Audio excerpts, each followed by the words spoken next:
que se refiere básicamente al tema de las fuerzas. Dice acá, introducción, la mecánica es la parte de la física que se ocupa del equilibrio y movimiento de los cuerpos. Esa mecánica, como ya saben, se divide en estática, cinemática y dinámica.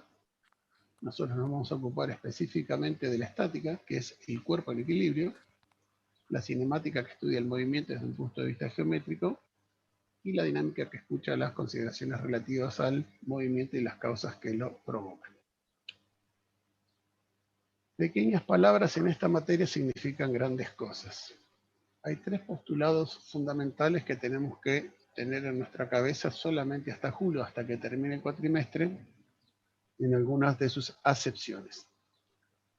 Dice que la estática se ocupa del cuerpo en equilibrio. ¿Qué es un cuerpo en equilibrio?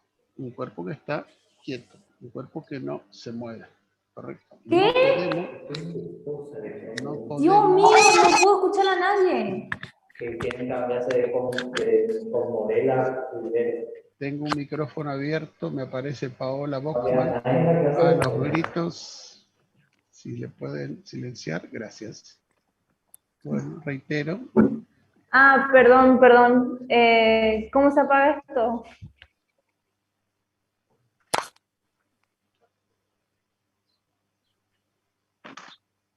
Continúo. Dijimos que entonces los cuerpos que vamos a analizar durante el transcurso de la materia estática se refiere a cuerpos en equilibrio. Cuerpos que están inmóviles o cuerpos que nosotros, a través de algún sistema, los inmovilizamos para su estudio. El segundo concepto, aparte del de equilibrio, es que, aunque es una utopía, aunque no es real, vamos a tener que aceptar que todos los cuerpos son rígidos e indeformables. ¿Correcto? Esto en realidad es una suposición. Cuando cursen la siguiente materia, resistencia a materiales, el primer día en la primera clase les van a decir que todos los cuerpos se deforman, en mayor o menor medida, bajo la acción de sistemas de cargas. Pero en la parte de estática, las ecuaciones de las que disponemos no nos permiten inferir que los cuerpos se deforman. Así que, para lo que es el cursado de esta materia, la segunda premisa, la primera era el equilibrio, es que todos los cuerpos son rígidos e indeformables. Y entonces dice que por ser el cuerpo rígido e indeformable, al aplicarle un cuerpo una fuerza, la distancia entre dos puntos se mantiene invariable. O sea, si yo determino un segmento sobre un cuerpo, esa distancia, por ser el cuerpo indeformable, se mantiene constante. Toda acción que produce una manifestación sobre un cuerpo o un sistema material sobre el que actúan. Voy a sacar esto acá que me está molestando y ahí tenemos la definición de fuerza. Entonces, toda acción que produce una manifestación, o sea, que produce una acción sobre un cuerpo o sistemas de fuerzas en el cual actúa. Tenemos distintos tipos de fuerzas y las vamos a ir analizando y viendo cómo resolver cada una de las situaciones particulares. Tenemos fuerzas de masa, son aquellas que se encuentran distribuidas a lo largo del volumen del sólido. O sea que la fuerza de masa no está en un solo punto, sino que está distribuida a lo largo de todo el elemento. Por ejemplo, fuerzas inerciales, gravitatorias, térmicas, magnéticas, ¿sí? Son todas fuerzas de masas. Y después tenemos las fuerzas de superficie que provienen de la interacción entre dos cuerpos. Por ejemplo, tengo una mesa y le apoyo una silla. La interacción entre la silla y la mesa es una fuerza de superficie. Provienen de la interacción de fuerzas exteriores. Y esas fuerzas pueden ser concentradas, que actúan en un solo punto, o distribuidas, que actúan a lo largo de una superficie. Las fuerzas concentradas las vamos a representar con flechitas, con vectores, y a las fuerzas distribuidas las vamos a representar con superficies. Por ejemplo, una fuerza de superficie tienen ahí los pesos, la presión hidrostática, el viento, el peso de la nieve, los encamisados. Son fuerzas de interacciones, pero que actúan no en un solo punto, sino a lo largo de toda una superficie.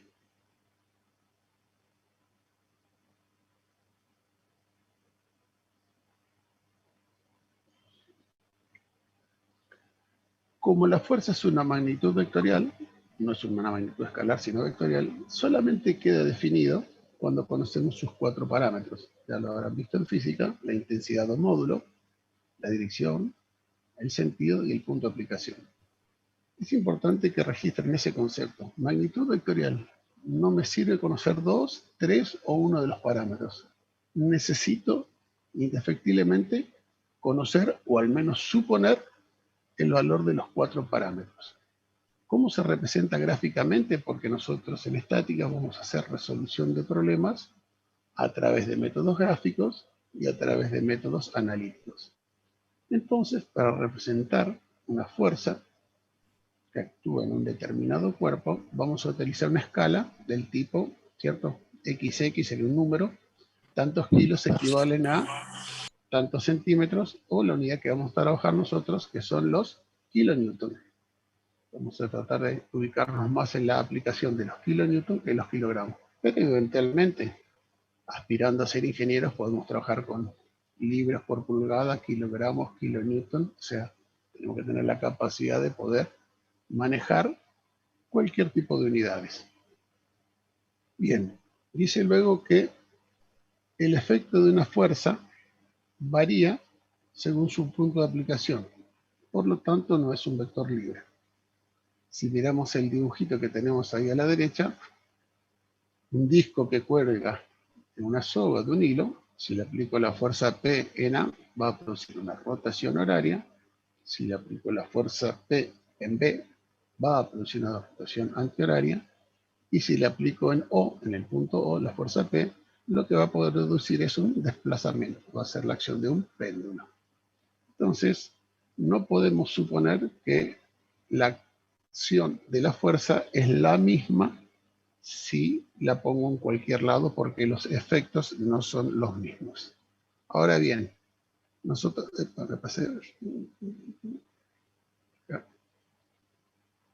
Ahora bien, en cambio, si yo digo que... A ver si puedo sacar esto de acá. Ahí estamos.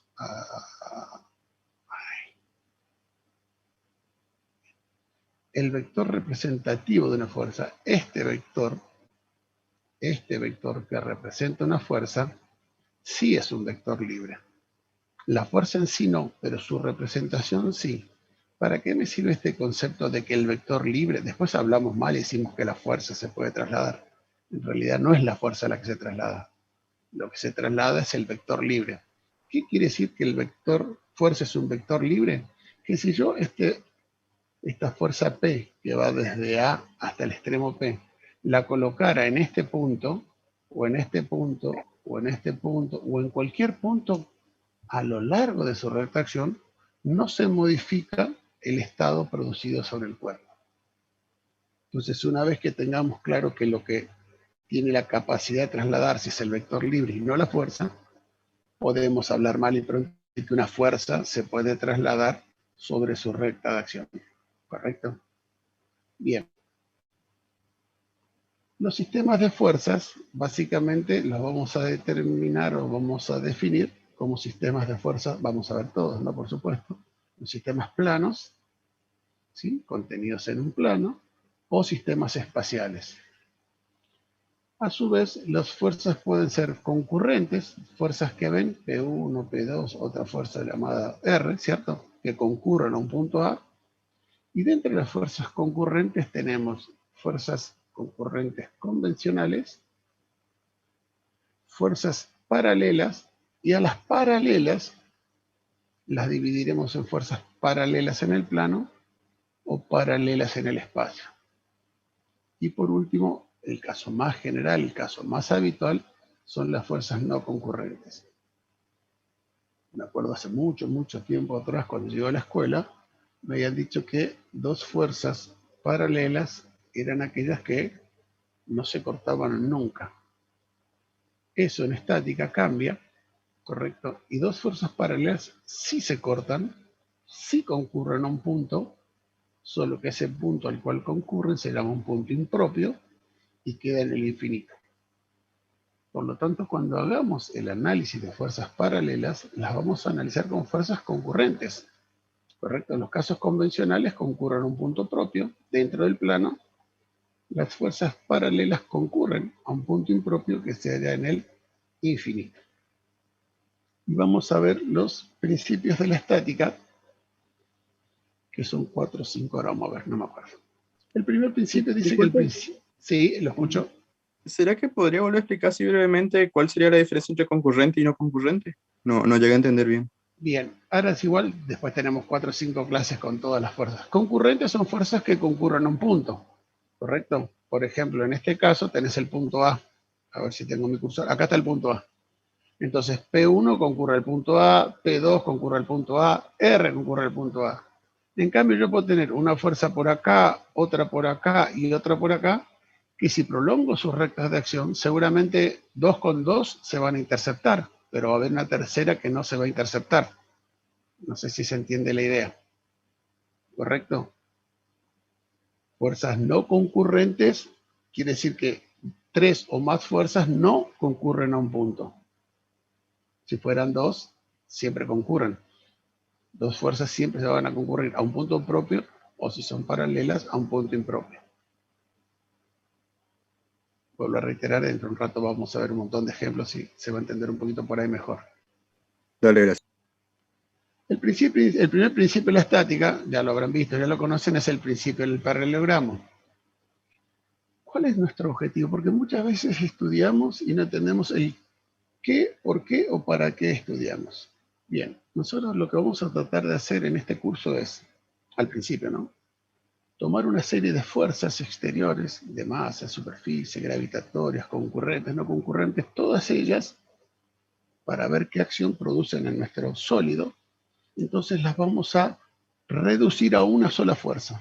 Vamos a sacar la palabra correcta es resultante, que produce el mismo efecto que el conjunto de las demás fuerzas.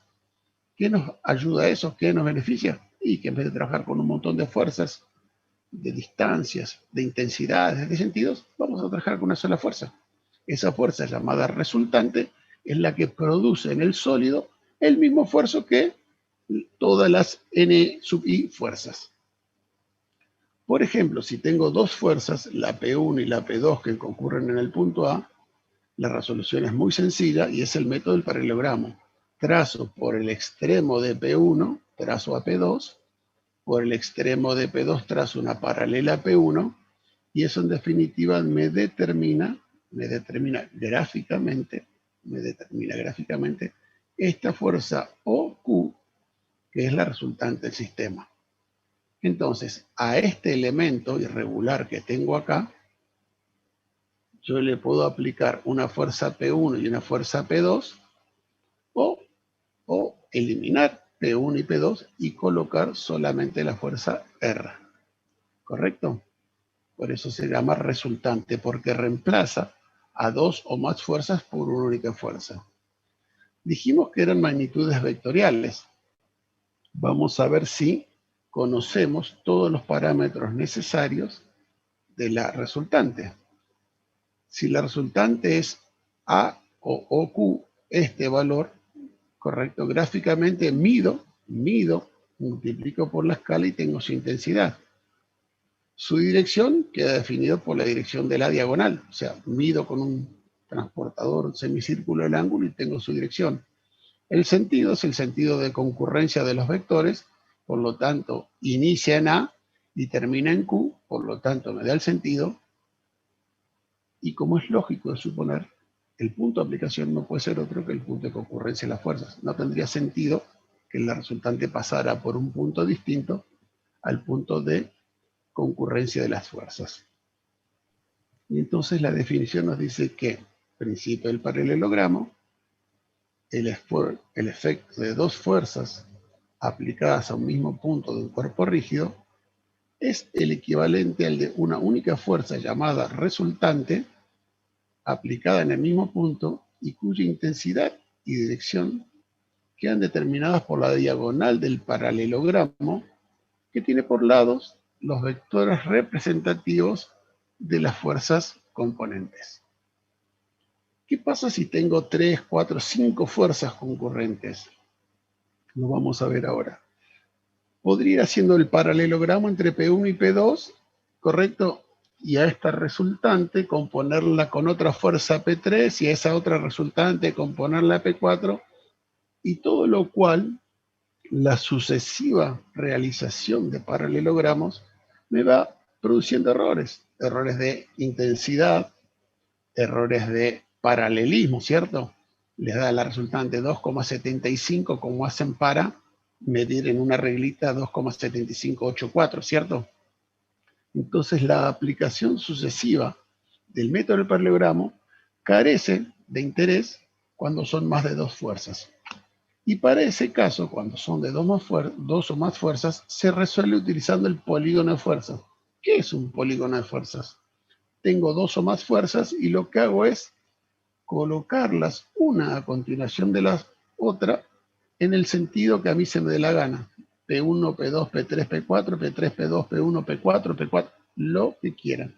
¿Ven? Acá tengo un sistema donde tengo fuerzas concurrentes, tengo P1, tengo P2, tengo P3 y tengo P4. ¿Y qué hago? Hago un polígono de fuerzas. En la dirección, sentido y con la intensidad de la escala, coloco P1. A continuación podría haber puesto P3, P2 o P4. Acá lo hice secuencial para que se entienda. A continuación puse P2. Luego coloqué P3 y cerré mi diagrama con P4. ¿Qué pasó cuando cerré mi diagrama con P4? ¿Qué es lo que ocurre? ¿Qué es lo que ustedes están viendo que pasa ahí? Fíjense que el inicio de P1, acá arranco el dibujo, P1, P2, P3 y P4. El valor que va desde el inicio de P1 hasta el final de P4 me da el valor de la resultante. Sin embargo, acá el inicio de P1, P2, P3 y P4 coincidieron en el mismo punto. Por lo tanto, para este sistema de fuerzas, la resultante es nula, porque la resultante va, vuelvo a reiterar, del inicio de P1 al final de P4, P5, P lo que sea. Si ambos puntos coinciden, quiere decir que no hay resultante. Si no hay resultante, quiere decir que el cuerpo se encuentra en equilibrio. No es necesaria aplicar una fuerza contraria para equilibrar un sistema porque la resultante, la fuerza que me reemplaza a estos cuatro, es nula. Y ese es el corolario del primer principio. El corolario dice que dos o más fuerzas concurrentes se encuentran en equilibrio cuando su resultante es nula. ¿Cuándo la resultante es nula? Cuando el polígono de fuerzas es cerrado. P1, P2, si hubiéramos hecho, fíjense, P1, P3, P2 y P4, también nos hubiera dado un polígono. Obviamente, por una cuestión de ingeniería, no puede ser que el resultado final de una situación de carga dependa del orden en el cual cada uno toma las fuerzas. Por lo tanto, lo que quiero dejar con esto aclarado es que independientemente del orden que tomen P4, P2, P1, P3, siempre el resultado tiene que ser único. Bien, por lo tanto ya sabemos que para equilibrar un sistema de fuerzas, lo que debemos lograr es que su resultante sea nula. El segundo principio de la estática, tengo desde el punto A una fuerza P2 y para la derecha una fuerza P1. Estas fuerzas, ¿ven? Vamos a leer primero el enunciado si se entiende. Para que dos fuerzas se equilibren, es necesario que sean opuestas, entendiéndose por opuestas que tienen igual intensidad, igual dirección, pero sentido contrarios. Esta vale más 8 kilonewton, esta vale menos 8 kilonewton. La suma total me da una resultante nula. ¿Qué es lo interesante acá?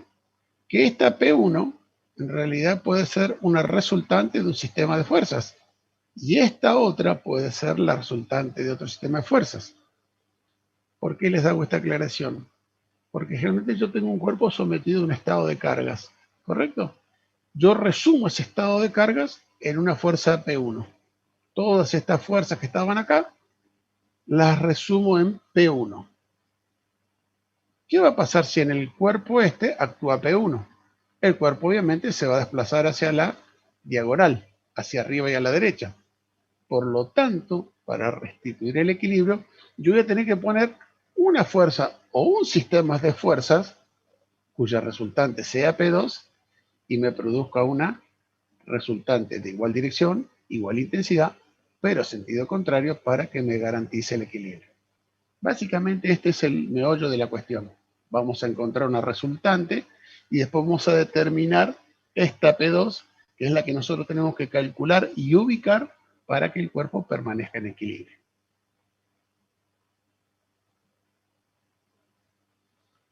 El tercer principio de la estática dice que el efecto de un sistema de fuerza sobre un cuerpo no se modifica si sobre dicho sistema se agrega o se quita un sistema nulo. Esto básicamente es lo que nos permite a nosotros aquello de que yo puedo trasladar una fuerza sobre su recta de acción sin que se afecte el estado.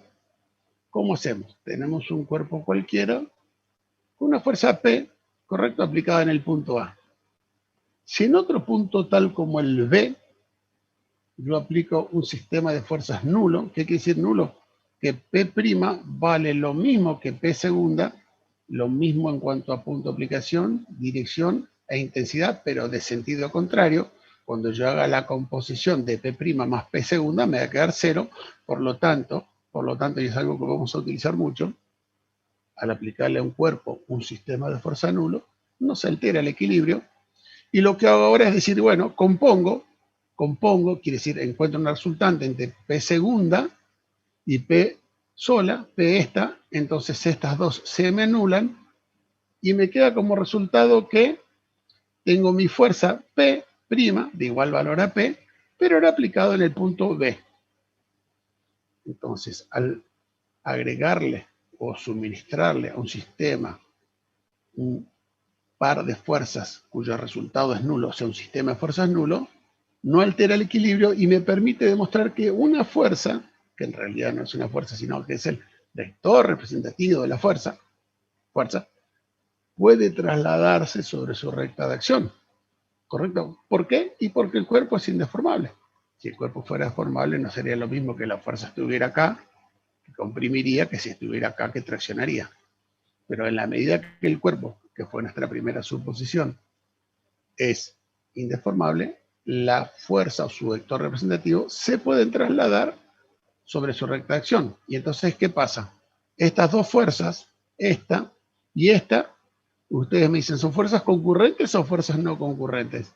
Y no, y sí, porque yo las prolongo sobre su recta de acción y hago que concurran en este punto. ¿Sí? Y entonces tenemos que dos o más fuerzas que a priori no convergían en un punto, pueden llegar a hacerlo a partir de trasladarlas sobre su recta de acción hasta un punto común.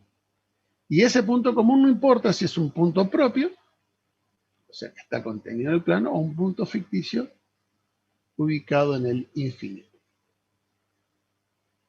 Bien, lo que me preguntaba un compañero es que si yo tuviera una tercera fuerza, supongamos que fuera esta tercera fuerza P, esta que está acá, fíjense que esta fuerza va a interceptarse con esta acá y se va a interceptar con esta otra allá arriba, ¿correcto? Pero de ninguna manera voy a lograr que esta fuerza y esta fuerza se intercepten en un único punto. Por lo tanto, ese es un sistema de fuerzas no concurrentes. Les dije que los principios fundamentales de la estática eran que el cuerpo se encontraba en equilibrio. El segundo era que los cuerpos eran indeformables. Y el tercero, así de importante como se ve acá, es el principio de acción y reacción, ¿no? Toda acción implica la existencia de una reacción de igual sentido, de igual intensidad y sentido contrario, ¿cierto? Tengo una mesa, aplico una pelota, esta es la acción y te da la reacción. Y eso es lo que nosotros tenemos que buscar, calcular las reacciones, y así se van a llamar en un par de clases, las reacciones que equilibran a las acciones. Todo basado en el principio este de acción y reacción. Bien. Van a ver a lo largo de esta materia y de la que sigue una cantidad muy importante de magnitudes determinadas momentos. Tenemos momentos estáticos, momentos centrífugos, momentos de inercia, momentos principales, un montón de momentos. Entonces tenemos que a igual nombre tener la capacidad de interpretar físicamente qué quiere decir cada uno de ellos. ¿Cuánto vale el momento estático de una fuerza? Momento estático porque el sistema está en equilibrio. Tengo un cuerpo como este, de color anaranjado, y quiero saber el momento que produce una fuerza, P, de longitud AB, con respecto a un punto O. ¿Cuánto vale el momento de esa fuerza? Ustedes saben que el momento es fuerza por distancia. ¿Qué distancia? La distancia perpendicular, o sea, la distancia D. Vamos a verlo ahora, cómo se determina ese conocimiento a partir de la aplicación de la estática.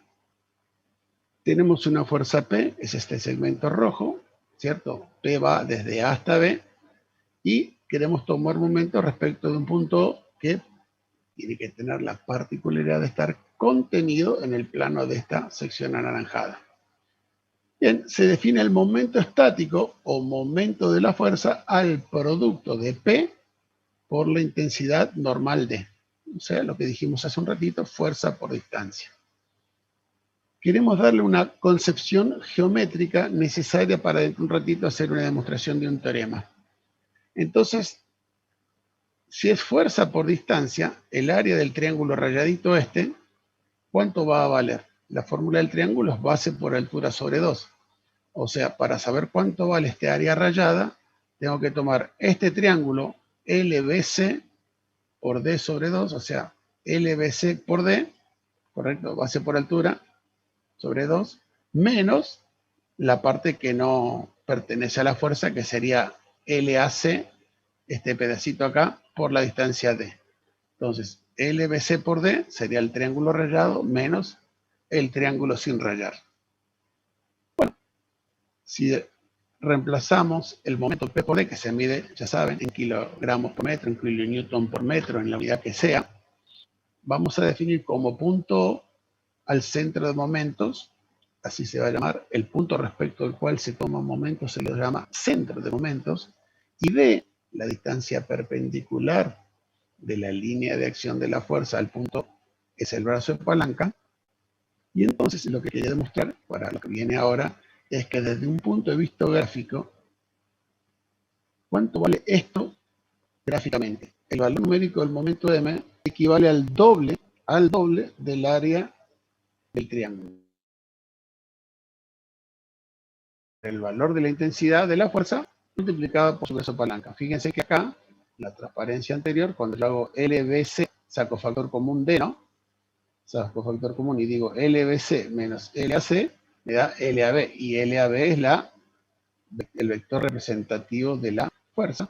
Por lo tanto, la longitud de la fuerza multiplicada por la distancia perpendicular al punto, esto es lo que estamos representando. Fíjense que el área del triángulo sería LAB, ese segmento, por D sobre 2. Por lo tanto, el momento, si yo multiplico por 2 el área rayada, multiplico por 2, me da P por D, y P por D era el valor del momento. ¿Qué quiero extractar de esto? Que el doble del área rayada me da el valor del momento. Como es un triángulo, en realidad va a quedar solo el área rayada. ¿Para qué necesito hacer esta concepción? Para poder demostrar lo que viene a continuación, que es el teorema de Varignon. Antes de eso, fíjense que el momento, acá, es esta fuerza por una distancia. ¿Qué pasa si yo supusiera que tengo la fuerza acá y esta distancia de, ¿cierto?, fuera un hilo? ¿Correcto? Al aplicar la fuerza en esta dirección, esta fuerza, sujeta por el hilo, va a producir una rotación en sentido horario. Al contrario, si la fuerza AB, la fuerza de longitud AB, segmento P, tuviera la intensidad contraria, al yo hacerla rotar, la fuerza rotaría en sentido antihorario. Por lo tanto, cuando consideramos el momento de una fuerza, no solo tenemos que saber P por D su intensidad, sino que también tenemos que aplicarle una convención de giro. Si gira horario positivo, si gira antihorario negativo, depende, los autores, los distintos libros. Nosotros convencionalmente trabajamos con que el sentido horario es positivo y el sentido antihorario es negativo. Fíjense qué pasaría en este caso. Tengo una fuerza P1, correcto, que quiero tomar un momento con respecto al punto O. El punto O es este punto celeste acá. Por lo tanto, el momento va a ser el valor de P1 por la distancia de 1. Y me produce un giro antihorario. A su vez, la fuerza P2, que está ubicada a una distancia de 2, me va a producir un giro horario. Por lo tanto, la resultante final del momento va a ser la diferencia entre P1 de 1 menos P2 de 2. Y en función de eso determinaremos si el cuerpo tiende a rotar en sentido horario o en sentido antihorario. Acá dice de vuelta, suponemos horario positivo y antihorario negativo. ¿Correcto? Entonces, la aparición de un momento nos genera, ¿cierto? Las fuerzas solamente nos generan una resultante, pero los momentos, aparte también por su carácter vectorial, nos generan una convención de signos de carácter horario u antihorario. Bien. Fíjense que a su vez, dice como P por D es un momento, cuando el momento va a ser cero. ¿Por qué quiero que el momento sea cero? Y yo quiero que el momento sea cero para que el cuerpo esté en equilibrio. Si tengo un cuerpo y los momentos P1 por D1 menos P2 por D2 menos más todos los que ustedes quieran me da cero, quiere decir que el cuerpo está en equilibrio. Y es mi condición necesaria y suficiente para que yo pueda estudiar el elemento, que esté en equilibrio. Por lo tanto, ¿qué tiene que pasar para que un cuerpo esté en equilibrio? Y para que un cuerpo en equilibrio, el valor del momento tiene que ser cero. Pero el momento está compuesto por dos términos, la fuerza P y la distancia D. Entonces, una primera composición sería decir, el momento es cero porque cuando hago las infinitas fuerzas P concurrentes, me da la resultante cero. Si la resultante es cero, quiere decir que no hay resultante, por lo tanto no hay fuerza. Y la otra condición sería que haya una resultante, pero pase por el punto donde yo estoy tomando momento. Entonces, si la fuerza resultante pasa por el punto donde yo estoy tomando el momento, no hay distancia. Y eso que parece muy sencillo y lo es, tiene altas implicancias, porque yo, en función de esos parámetros, luego puedo lograr una resultante cero o una distancia cero para que el momento sea cero y el cuerpo esté en equilibrio. Bien, como momento es igual a P por D, dice el momento será cero cuando alguno de los dos términos lo sea. O sea que la fuerza P resultante de un sistema de fuerzas sea nula o que el centro de momento, ese punto, coincida con la dirección de la fuerza. Por lo tanto, su distancia es cero. Vectorialmente se representan los momentos, lo vamos a usar, aplicando la regla de la mano derecha. Esta convención que está sacada acá del FLIES no es la que usamos, pero básicamente se puede interpretar. Nosotros lo que hacemos es colocar sobre el plano, ¿ven? Este es el plano, esta es la fuerza. El punto sobre el cual tomamos momento tenía que ser coplanar. Quiere decir que el punto O a una distancia D debe estar sobre el mismo plano. Bueno, nosotros lo que vamos a decir es que aplicando la regla de la mano derecha, les voy a leer lo que dice acá, pero en la práctica lo que vamos a hacer es aplicar la regla de la mano derecha, por eso digo que acá está hecho al revés. Apoyo el canto de mi mano, el canto sería donde está el dedo meñique, sobre el plano, y hago con los dedos el momento, el movimiento que haría la fuerza P al rotar respecto del punto O. O sea, los dedos me dan la dirección de la fuerza rotando alrededor del punto O. Y el dedo pulgar hacia arriba me representa vectorialmente el momento de la fuerza.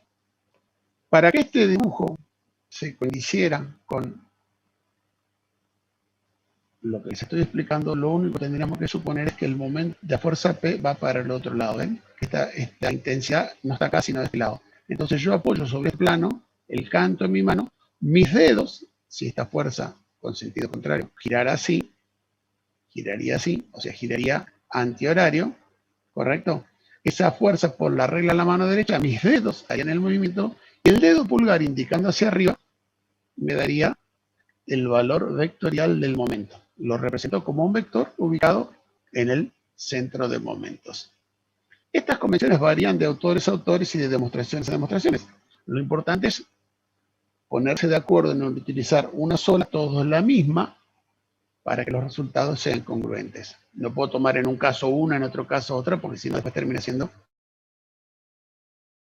Bueno, la representación vectorial de momentos se aplica la regla de la mano derecha para determinar la dirección del vector. Se conoce la intensidad y sentido de la fuerza y el orden, como la fuerza es vectorial, también lo va a ser el momento, y se representa mediante un vector normal al plano que contiene a P y al centro de momentos. Básicamente, vuelvo a reiterar, para nuestro caso, tendríamos que hacer, ahora después le voy a tachar y le voy a poner una fuercita más acá arriba, una fuerza que tuviera el sentido contrario, para este lado. Bien. ¿Por qué hicimos esta composición? ¿Por qué hicimos la anterior de que el momento de una fuerza representa 2 veces el área de un triángulo? Para poder aplicar este teorema de Grignón, que es harto muy usado en la estática.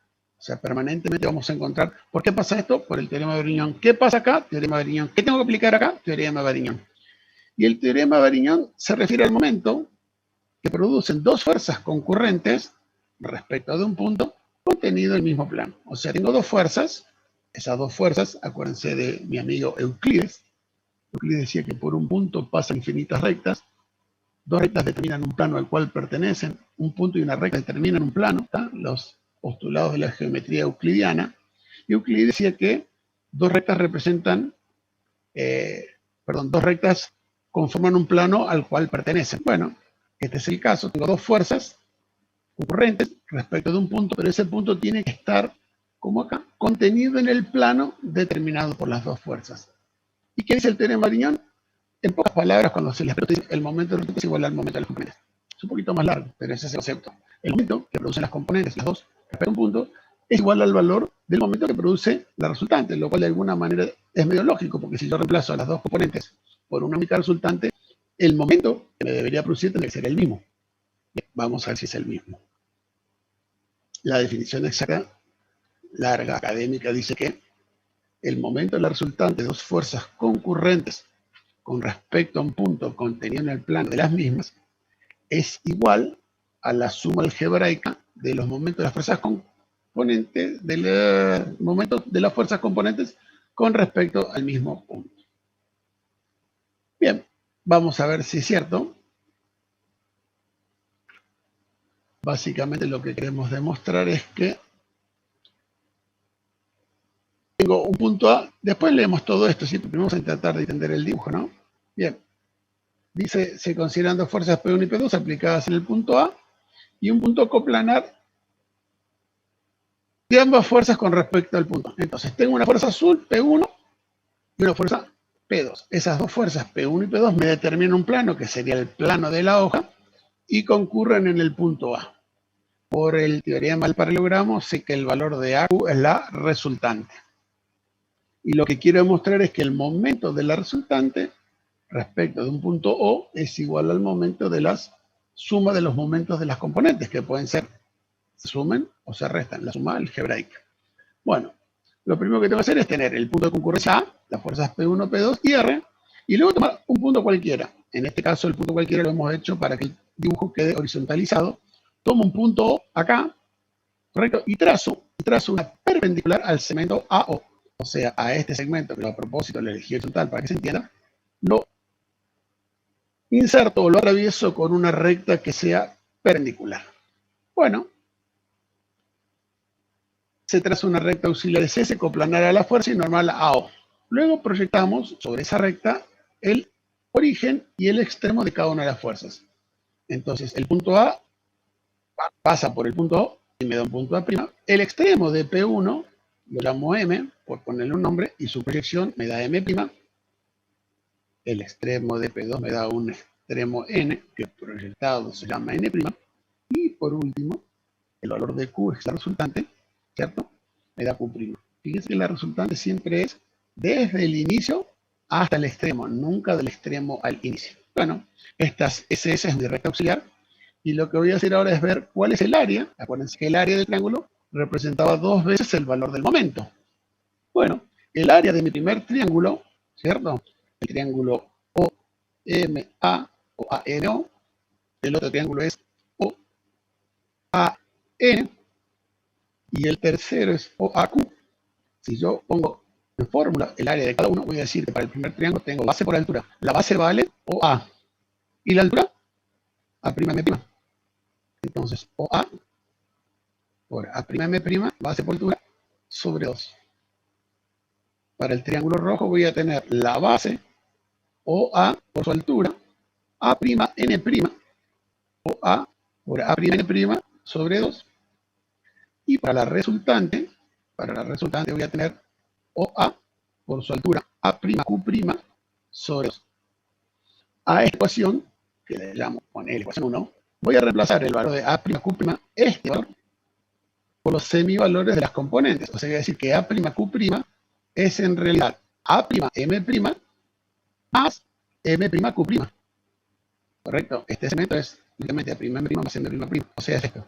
Si yo reemplazo este valor, estos dos valores en realidad, acá, me va a quedar que la superficie del triángulo de la resultante va a ser un medio de OA por A'M' más A'N'. Porque A'N', si ustedes lo ven acá, A'N' es lo mismo que M'Q', es el mismo valor. Sumando miembro a miembro nos queda esto. Si comparamos ahora las superficies, nos queda que la superficie del triángulo determinado por la resultante es igual a la superficie del triángulo de la fuerza P1 más la superficie del triángulo debido a P2. Si multiplico todo eso por 2, si multiplico todo por 2, voy a tener 2 veces las áreas. Y como se vio que el valor numérico del momento era igual al doble del área, lo que hago es multiplicar por 2 y multiplicar por 2. Desde el punto de vista de matemática no hemos hecho ninguna situación matemática que altere el equilibrio, y luego esto va a ser el momento de la resultante, 2 veces la superficie del triángulo, y va a ser igual al momento producido por la fuerza 1 más el momento por la fuerza 2. O sea que, si yo hago esta fuerza por la distancia perpendicular, va a ser igual a la suma de esta fuerza por su distancia perpendicular más esta fuerza por su distancia perpendicular. ¿Qué hubiera pasado si alguna de estas fuerzas tuviera otra dirección? Y bueno, por ahí en vez de sumarlas, las tengo que restar. O sea, esto es en definitiva una suma algebraica. Bien, hacemos un pequeño break. Así van viendo si tienen alguna duda, si tienen alguna pregunta. Habiliten los micrófonos, me quedo esperándolos. Son 48, a las 3 en punto seguimos con lo que falta. Me quedo en línea por si alguno quiere activar su micrófono y hacer alguna pregunta.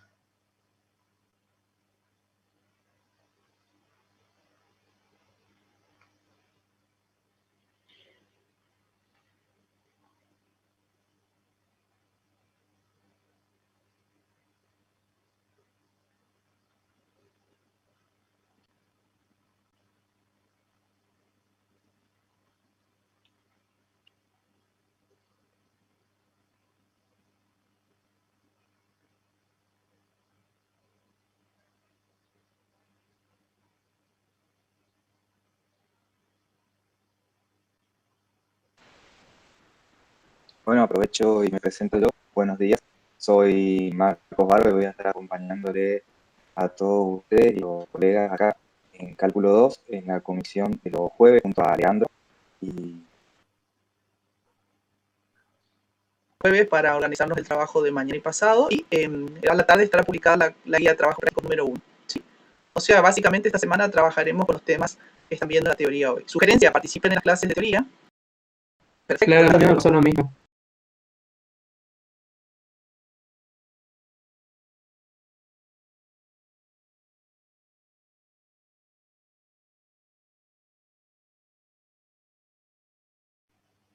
Te escucho, Ángel.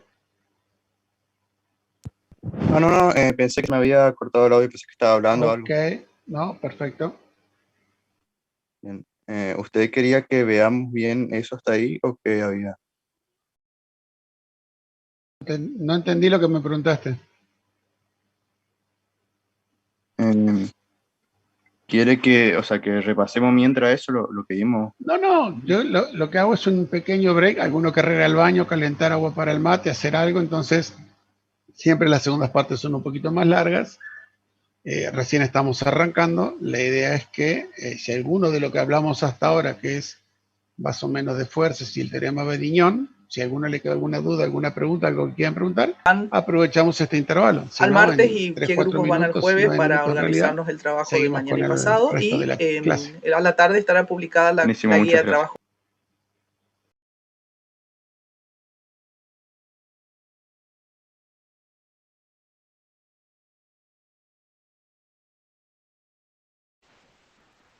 Bueno, aprovecho y me presento yo. Buenos días.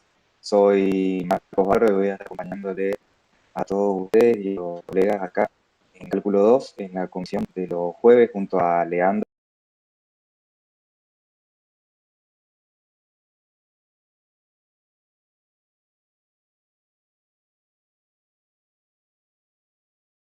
Positivo en el sentido de las hojas de reloj, giro negativo en el centrario contrario a las hojas de reloj. Es para definirlo.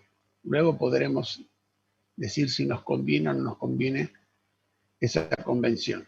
Bien, los pares tienen también tres o cuatro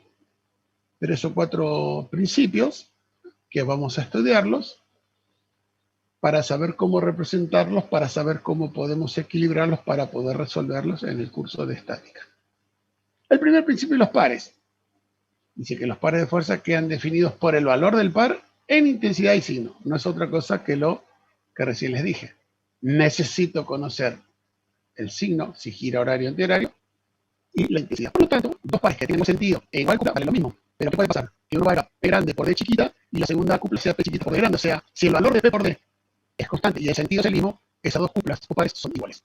Y a eso nos vamos a referir ahora. Si yo quiero que un par sea igual al otro par, lo que hago es aumentar la fuerza o disminuir o aumentar la distancia. Pero básicamente esto es lo que tengo que tener en cuenta. Tienen que tener el mismo valor de intensidad P por D y el mismo signo. Obviamente, si tienen signos contrarios, no se van a poder equilibrar. Por lo tanto, el par no varía si al cambiar D, el valor de D, también variamos P. De manera tal que el valor y el sentido del momento sea el mismo. ¿Tá? Entonces, puedo variar B si varío D, o si varío D y varío P. Algo que en principio parecería que no son iguales, si tienen el mismo valor en cuanto tengan también el mismo sentido. Bien. O sea que de los cuatro parámetros que tenemos para una fuerza, dirección, sentido, intensidad y punto de aplicación, para los pares aparentemente lo único que nos va a aportar es la intensidad y el sentido. Vamos a ver qué pasa con el lugar donde se aplica el par. Y dice, segundo principio de los pares. El momento de un par, o sea, P por D, respecto de un punto cualquiera de su plano, es constante. E igual al momento del par. Reitero, el momento de un par de respecto a un punto cualquiera, acá tengo esta fuerza negra, con esta fuerza negra, me forman un par a una distancia D. El momento de ese par con respecto al punto es constante y vale lo mismo para cualquier otro punto del plano que lo tome, siempre que el punto sea un punto coplanar. ¿Qué quiere decir eso? Que no importa el punto elegido, aquel, cualquiera, el valor del momento es constante e igual al momento del par. ¿Cómo se demuestra? Bueno, otra vez una demostración. El valor del par es P por D. Si yo pongo un punto O, fíjense que este va a ser P por la distancia 1, con un sentido. Y esta otra va a ser P por la distancia 2, con sentido contrario. Entonces, P por D1 más menos P en realidad por D2, pero resulta que D2, ¿cuánto vale? D1 menos D. Si reemplazo acá D2 por D1 menos D, se simplifican los miembros iguales y me queda que el valor del momento es P por D y su sentido, al igual que acá, es P. O sea que no importa con respecto a qué punto, si yo me paro acá, en cualquier punto que yo me pare, o sea, yo quiera conocer el valor del momento es siempre constante y vale P por D y queda definido por ese producto y el sentido por la dirección de la intensidad de las fuerzas. ¿Qué quiere decir eso? Que si yo después quiero tomar momentos de distintos pares con distintos cuplas para un mismo punto, puedo elegir cualquier punto y no me va a cambiar en nada cuál sea la distancia a ese punto de los respectivos pares. O sea, son propiedades que no van a permitir luego lograr el equilibrio. El tercer momento es un poquito más largo, que se explico acá. Dije el momento de dos fuerzas, las rojas, esto todo explica acá, correcto, es medio largo, medio complicado para leerlo así rápido, entonces lo que ustedes lo lean, pero explico lo que es el ejemplo. ¿Correcto? Recién demostré que puedo tomar el momento respecto a cualquier punto y no saltar el equilibrio. Ahora lo que voy a mostrar es que puedo rotar el par, ver este par rojo, lo puedo rotar en este par verde, lo roto, un ángulo phi, ¿correcto? Y el momento sigue siendo el mismo valor P por D y lo mismo su intensidad.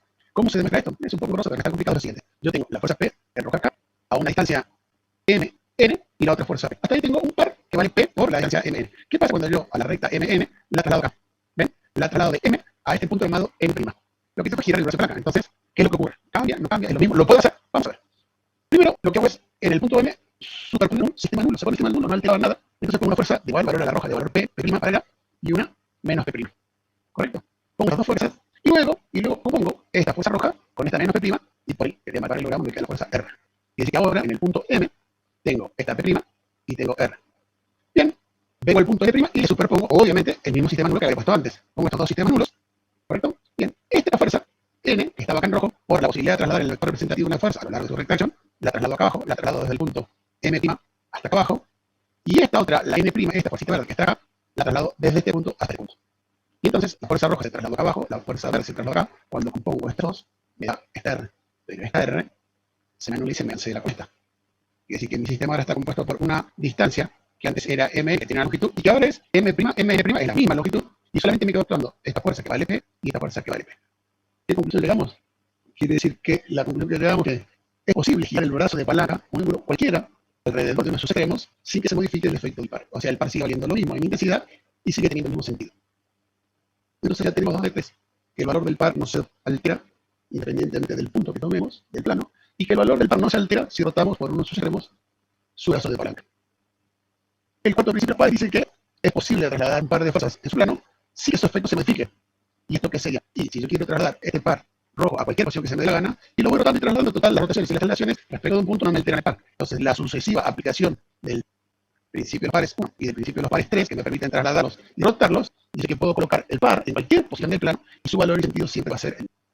Vuelvo a reiterar que esto es importante porque cuando hagamos las reacciones del elemento, aquellas que actúan en contra de las acciones, tengo que decir, ¿puedo trasladar un par? ¿Puedo rotar un par o cupla? Y la respuesta es sí. Vamos a ver cómo se hace.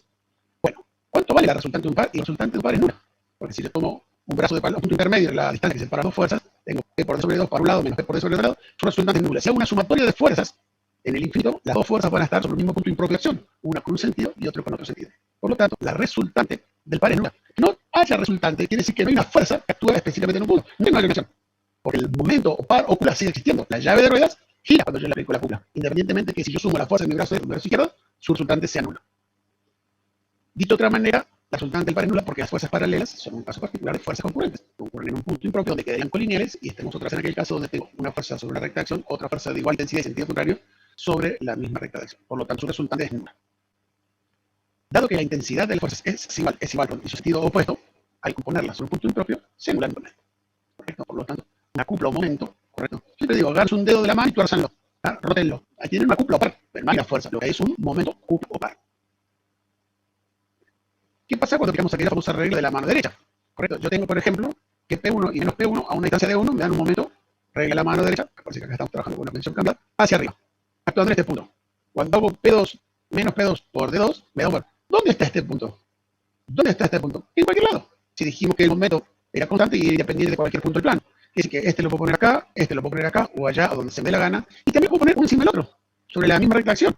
Y entonces, fíjense, este par gira horario, y sobre este plano va a estar actuando un par o cupla de valor M1, P1 por D1, más M2, P2 por D2. Y o sea, esta longitud total gráficamente, por la regla de la mano derecha. ¿Qué pasaría si tuviera sentido contrario? Si P2 venía para acá y menos P2 para acá. Bueno, solamente tendría que ponerlo acá en sentido contrario o a partir de este punto, restarlo, y en vez de ser la suma algebraica sería la resta algebraica. Cuando se analiza la aplicación de un par de fuerzas en un plano, el mismo es independiente de la posición. El vector representativo del par se anormala al plano que lo contiene y podrá estar aplicado en un punto cualquiera perteneciente al mismo plano. O sea que no es un vector aplicado en un punto, sino que es un vector libre. Su intensidad es igual a la intensidad del par, o sea, pasa por distancia. Y su sentido sea positivo o negativo de acuerdo a lo establecido. Con el ejemplo de ahora, es la suma algebraica porque los dos pueden actuar en cualquier punto y tienen el mismo sentido.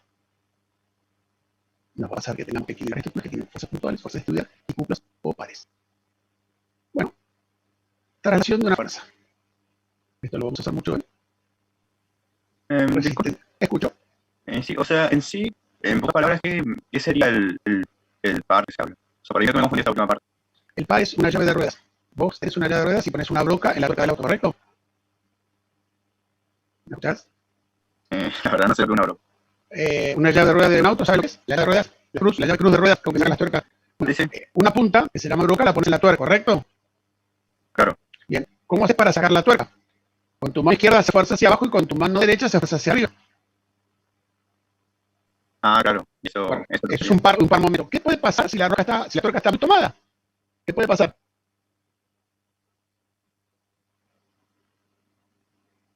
Hace más fuerza con los brazos. ¿Y qué pasa si la tuerca no sale?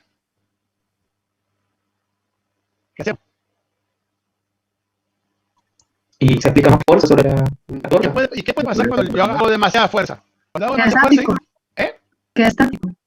¿Es estático? Sí, pero ¿qué pasa cuando yo le estoy haciendo una fuerza? ¿Qué pasa si la fuerza la extrapolo al infinito? Puedo romper la llave, algo se va a romper. Supongamos que la tuerca no, el punto medio de la cruz se va a romper. Porque la fuerza que yo estoy haciendo supera la capacidad de fuerza que soporta el punto de soldadura de la llave cruz. ¿Correcto? Entonces, no hay una fuerza resultante, pero esa fuerza que yo hago del otro lado, que lo vamos a ver después en el sistema de materiales, puede hacer que se rompa la llave cruz y me quede con un pedazo de hierro agarrado a las dos manos y se rompa la soldadura. De eso vamos a trabajar en resistencia de materiales.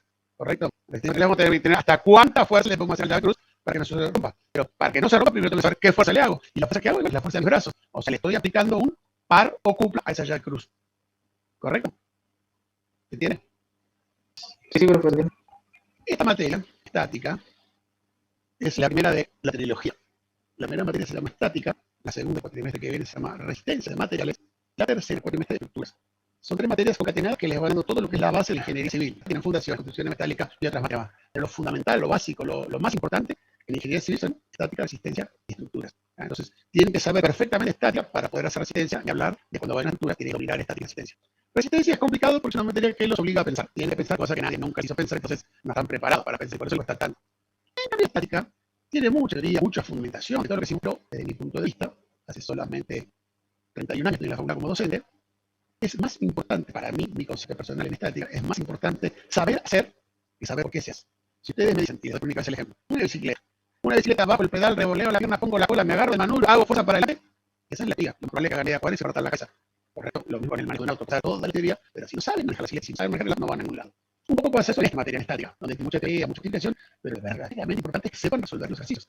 Cuando se les plantea los ejercicios de la práctica, resuélvanlos, consulten con sus compañeros, consulten con los docentes, consulten con los escritos, busquen carpetas de años anteriores, pero tienen que saber resolver los ejercicios. Por ahí no dominan en profundidad la teoría, está bien, pero tienen que saber resolver los ejercicios. ¿Correcto? Entonces, de esta materia, va a haber mucho que es bla bla de teoría, pero insisto, tienen que saber hacer los ejercicios. Volvemos a nuestro tema, que es, puedo poner la cupla para en cualquier lado y lo sumo o lo resto aleatoriamente en función de sus sentidos. Si eso se entendió, ¿qué pasa cuando yo traslado una fuerza? Dijimos que podíamos trasladar una fuerza sobre su recta de acción sin que se modificase el efecto que producía. Yo trasladaba la fuerza y no pasaba nada. Ahora, ¿qué pasa cuando yo cambio la fuerza a otra recta de acción? ¿Sí? Eso se llama trasladar una fuerza. Usamos mucho flexión obliqua en resistencia. Dice, la fuerza se puede trasladar sobre su recta de acción, ¿cierto? Si se afecta el sistema. Sin embargo, si modifico la recta de acción, esto trae consecuencias. Por ejemplo, si yo tengo la fuerza P actuando en el punto A, y por algún motivo, circunstancia, necesito que esa fuerza actúe en el punto O. ¿Puedo trasladar la fuerza del punto A al punto O? La respuesta es no, porque el efecto que produce sobre el cuerpo no es el mismo. Pero puedo hacer artilugio matemático, que es, coloco en el punto O un sistema nulo, porque el sistema nulo no me altera el equilibrio de valor menos P', de valor P', o sea, todas las intensidades iguales a P. Y entonces digo ahora que en el punto O, va a estar actuando la fuerza que quería, la P', esta fuerza, P'. Pero, como consecuencia de haber trasladado la fuerza de acá hasta acá, aparte de la fuerza P', me va a aparecer en el punto O una cupla o par de valor P por D. O sea que el hecho de trasladar una fuerza a otra recta de acción implica la aparición de esa misma fuerza, pero con la aparición de una cupla. ¿Correcto? Entonces, si antes tenía una fuerza en A, ahora no tengo la fuerza más una cupla. Porque la cupla no me interesa, solo me interesaba la fuerza. Vamos a ver. Bueno, si modifico la recta de acción, no sé. Si modifico la posición de la recta de la fuerza sobre una recta de acción, no se cambia el tema, pero si modifico la recta de acción, o sea, esta recta la paso por esta recta, trae aparejado la aparición de un par momento equivalente para que siga manteniendo el estado de carga inicial. Dicho de otra manera, yo a este cuerpo le aplico una fuerza P en A, o lo que es lo mismo, le aplico una fuerza P en O más una cupla de valor P por D. Sin embargo, si modifico la recta de acción, trae como consecuencia la aparición de un par momento equivalente para que siga manteniendo el estado de carga inicial. Tenemos una fuerza P que queremos trasladar paralelamente a una recta de acción que pase por O sin alterar el sistema, o sea, manteniendo la misma condición de acción y reacción. Colocamos en O un sistema nulo y nos queda la fuerza MP' por D igual a P por D igual a M. Y entonces una fuerza actuando en O de valor prima, cosa que el cuerpo que originalmente estaba soltando una sola fuerza, al trasladar la fuerza sobre toda la acción, para que se mantenga el equilibrio, el estado de carga inicial, nos aparece, aparte de la fuerza, una cupla o par momento. Esas son las cosas que yo tengo que hacer en los ejercicios. Tengo que querer un sistema y la fuerza no pasa por donde yo quería. ¿Y qué hago? Y llevo la fuerza que yo quiero. Y bueno, pero si llevo la fuerza me va a pasar también un par o cupla. Que podrá o no